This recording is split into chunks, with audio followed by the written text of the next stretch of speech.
أيوب عليه السلام، شوف أيوب هذا اللي يضرب به المثل في الصبر. تدري ما هو بلاء أيوب؟ بلاء عجيب يا شيخ. فقد كل أولاده، ترى مو بواحد، ولم يبق له أحد من الدنيا إلا زوجة واحدة فقط. طيب بس هذا لا، هذه على فداحتها تهون.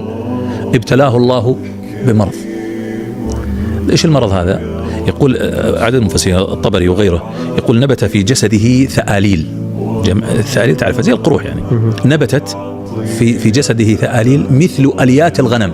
تخيل من ضخامتها، حتى كانت تؤذيه يعني تسبب له حساسية، فكان يحكها بأظافره حتى تكسرت أظافره، ثم صار يحكها بالحجارة الخشنة، يحكها بقوة حتى نفذت الحجارة إلى داخل العظم، وأصبح بشدة الألم الذي هو فيه وكذا. تعرف هذه القروح لها روائح، فأنف الناس منه، وأصبح كسيح لا يستطيع أن يمشي، وهو نبي الله.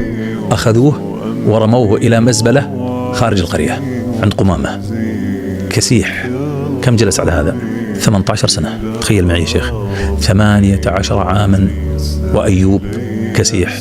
فقد كل أولاده، فقد كل ماله بالمناسبة، حتى أمواله ذهبت بهذا المرض، لا يتحرك.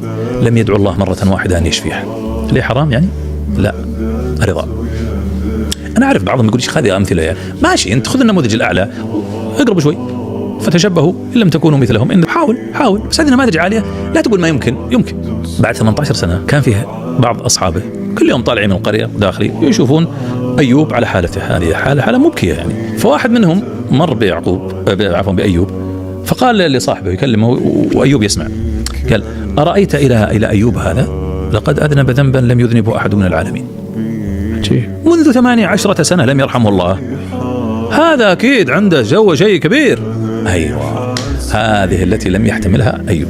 هذا أسوأ شيء على الصالحين، أنك ترميه في دينه، في عرضه، هذه المؤلمة. هنا ما تمالك نفسه أيوب. ماذا صنع؟